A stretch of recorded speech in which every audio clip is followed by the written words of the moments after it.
वसुदेवसुदं देवं कंसचाणूरमर्दनं देवकी परमानन्दं कृष्णं वन्दे जगद्गुरुम्.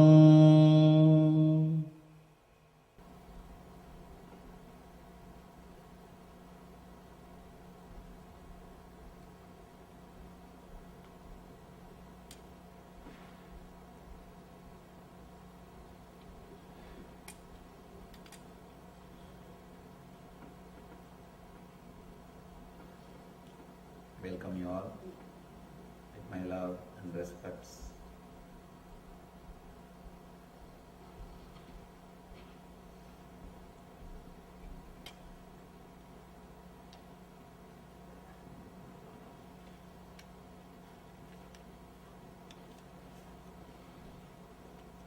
Fourth chapter of the Gita starts with a beautiful sloka.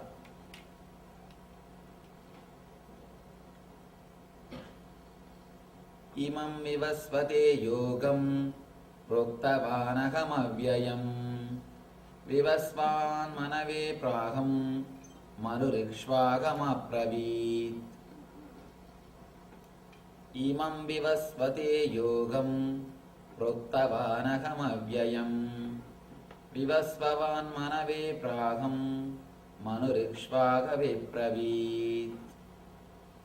The translation goes,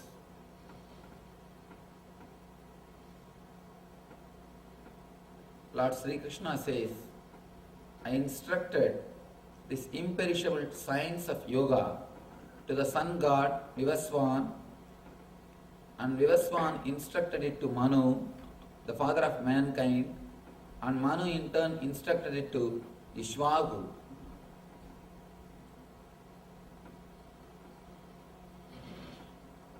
We need to understand, Krishna is just 32-year-old when he gives this statement. He is just 32-year-old. Physically, his body is only 32-year-old.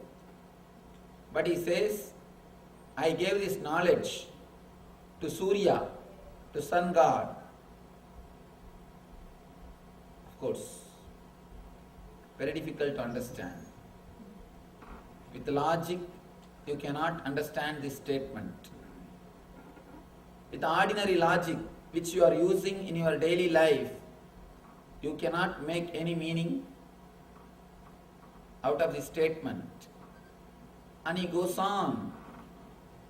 The next statement says, Evam parampara praptamimam rajarshayo viduhu sakale neka mahata yogo nashta parantapaha. The supreme science was thus received through the chain of disciplic succession, and the saintly kings understood it in that way. But in course of time, the succession was broken, and therefore the science as it appears to be lost. The science as it is appears to be lost. These two slokas should be understood. First thing, the truth is not new. It is eternal. It is neither new nor old. It is eternal. Eternal means it is there forever. It never becomes old. It is never new. Eternal means beyond time. Anything which can be described based on the time, only those things can be said as new or old. Anything new will become old one day. Anything old was new at some day. Eternal means it is beyond new and old. It is there from time immemorial, but it has never become old. That is what meant by the word eternal. Here, this science of enlightenment is eternal, nitya. It is neither new nor old. The science which we learnt yesterday, or the science which he is going to explain further. Yesterday he gave the first glimpse, the first thing to be understood. That's the first glimpse. If you allow those words to penetrate you, if you open yourself to those words, straight away those words can give you the first glimpse of enlightenment. They can lead you to the first step of ultimate liberation. Understanding the purposelessness of life, all the stress, pressure, load, whether it is physical or mental, will be taken away from your being. You are liberated in that same moment. Krishna doesn't give you any technique which will work in course of time. In course of time.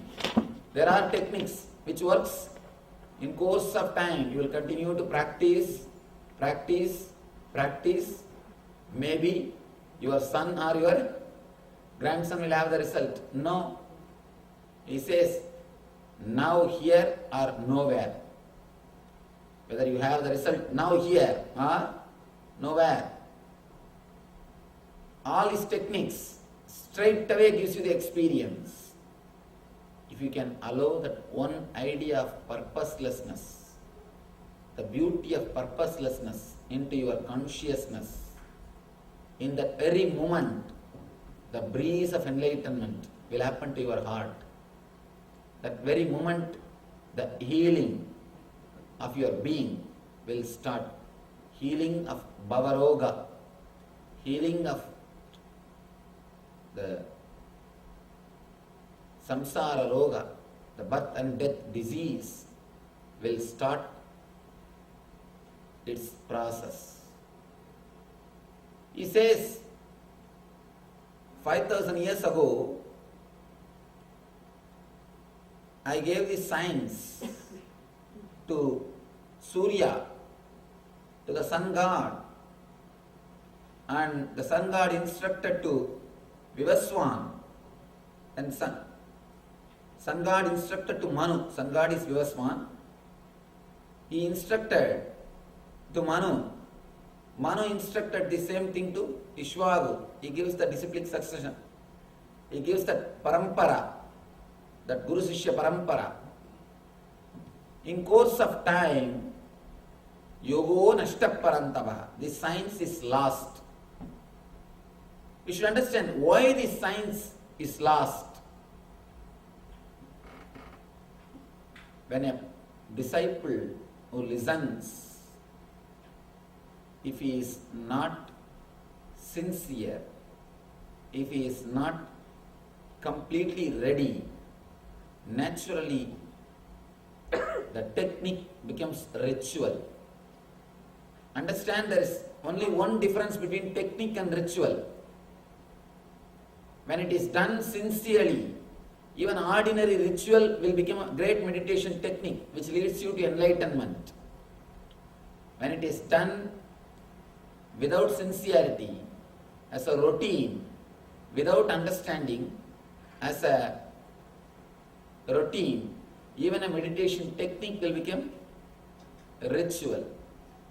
The only difference between meditation technique and ritual is sincerity, nothing else. It is just the sincerity. In course of time, the science is lost. Here is a beautiful word.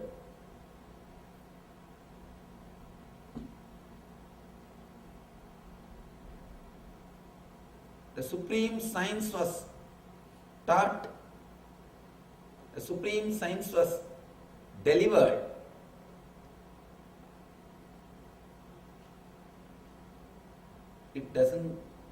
You don't lose that supreme science just in one generation. In one generation, it never gets lost. In course of time, somebody or other Even a single unenlightened disciple is enough to destroy the whole science. Even a single person in the chain is enough to break the disciplic succession. Small story in Zen Buddhism. A disciple of a great master is sitting and talking about Zen to his followers. One enlightened master comes to him and asks, "You yourself have not become enlightened. What right you have to teach Zen?" This disciple, out of ego, the big problem is when your master creates a big movement, and if you come to his seat without having the qualification, you are the most dangerous person. I have seen the people who just come into the throne as a successor, they are the most dangerous people. They will have everything except enlightenment. Person who creates a movement, he will create only out of energy and enlightenment. If he doesn't have, no movement will be created around him. But the person who succeeds, for him, it's just a gift. The whole movement is gift. He has got a complete infrastructure set up, but it doesn't have anything to share. Person who writes just because he is a writer is a dangerous person. Person who writes because he has got something to write, that's okay. Only he can be called as writer. Small story. One guy said, "Only after writing 5 bestsellers, I realized I don't know anything." Friend asked, "Then did you stop writing?" "No, by then I have become too famous, I can't stop." When you get somebody's throne as a successor,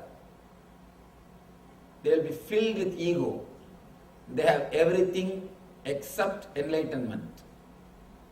I always tell people, never go to the successors, because the whole setup is created by somebody and they just represent. They don't have something from their experience. They are good librarians, but not masters. We must be very clear between the difference between librarians and masters. Librarians are good. They preserve the books, but they can only preserve the books, not more than that. This person is also a good librarian, good parrot. He can repeat the whole thing. He is out of ego, says, "Don't you know I am the disciple of that great master?" This Zen master laughs. He just laughs and says, "If you wash the cup in which you kept the tea, will that water have the same taste of the tea? Can you say the water which is used to wash the cup in which the tea is kept is equivalent to tea? How much of relationship will be there between the tea and the water which is used to wash the cup of the tea? For example, in one cup tea is there, in the other cup, the empty tea cup has been washed, that water is kept. What will be the relationship between the cup of the tea and the water which is used to wash the cup of the tea? There will be no relationship. Hardly you may have the smell of the tea in the water. So, if a person is not enlightened and just a successor, he will be dangerous. He will be dangerous. He will carry just the book, not the knowledge. That is why Zen masters they always destroy their books when they leave the body. Before they leave the body, they destroy the books.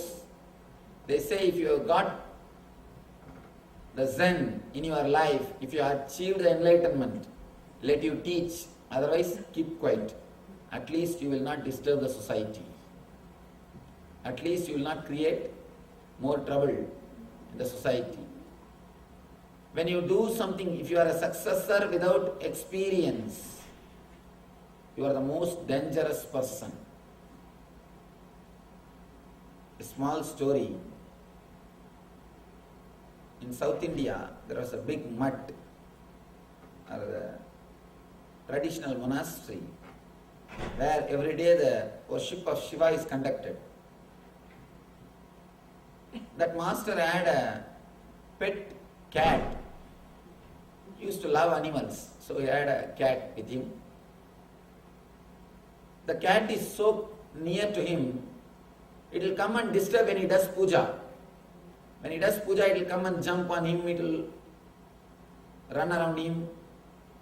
So he told his disciples, just cover the cat with a basket before I start the puja. They caught the cat, covered the cat with a basket, the puja started. Every day before he starts the puja, they will catch the cat, it will be covered with the basket, the puja will start, the worship will start. After some time, it has almost become a ritual. Before starting the puja, even if the cat is not inside the ashram, they started searching the cat. Even if the cat has gone outside for its walk, they go search the cat, they catch the cat and bring it and cover it and start the puja. After covering the cat, they start the puja. In course of time, the master passed away. He passed away. Now the disciples are in a very big trouble. What to do? Who will do the puja? Next puja? Anyhow, the next successor came. Because master passed away, the cat also ran away from the ashram, monastery. The cat did not get a good treatment, so it ran away. The next successor, before starting the puja, he called the disciples. What happened to the cat? Unless you get a cat, how can we start the puja? They went in search of a cat all over the city. Finally, somehow they got one cat, brought the cat, covered it with the basket, then puja started. After a few months, it has become very difficult to catch cats. Where to get the cats? And they said, Master, it is very difficult. It is very difficult to get cats. Please, you will do something. The disciples said, all right, if there is no cat, then how can I do puja? Let us stop the puja. In course of the time, finally, because there is no cat, they stopped the puja. If you are not enlightened, this is what happens. If a disciple is not enlightened, this is what happens. The truth is lost. The spirit is lost. If you want to destroy any law, all you need to do is just follow the letter, miss the spirit. That's enough. If you just follow the letter, forget about the spirit, that's enough. You will do exactly opposite to the law. What for the law is created, you will just go against it. In course of time, the people who have not become enlightened, who are not sincere, they entered into this field and corrupted the science. Because of that, the science has lost. That is why again and again and again our Upanishad insists, go to a living master. All our books are only manuals. Vedas are the only books which are courageous to declare, we cannot give you enlightenment. Vedas are the only books which are courageous enough to declare, we are not ultimate. They say very clearly, we are only the manuals. If you want the ultimate reference, go to a living master. All the medical books, in the end what they will say? Consult your family doctor. They will end with one line. All these things are only manuals. You can't take medicines just by reading a medical book.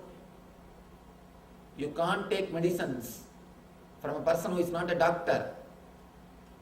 In India, compounders, the doctor's assistants, by and by after some time, they learn the trick of the trade. By now they know headache means yellow tablet, stomach pain, green tablet, and back pain, black tablet. They know the color of the tablet for particular disease. If you go and take medicine from compounder, sometime you may get healed, you may get the cure, but it is very dangerous. It is very dangerous. Taking medicine from compounder, learning from unenlightened master is one and the same. Going to unenlightened person and taking medicine from compounder is one and the same. Please be very clear.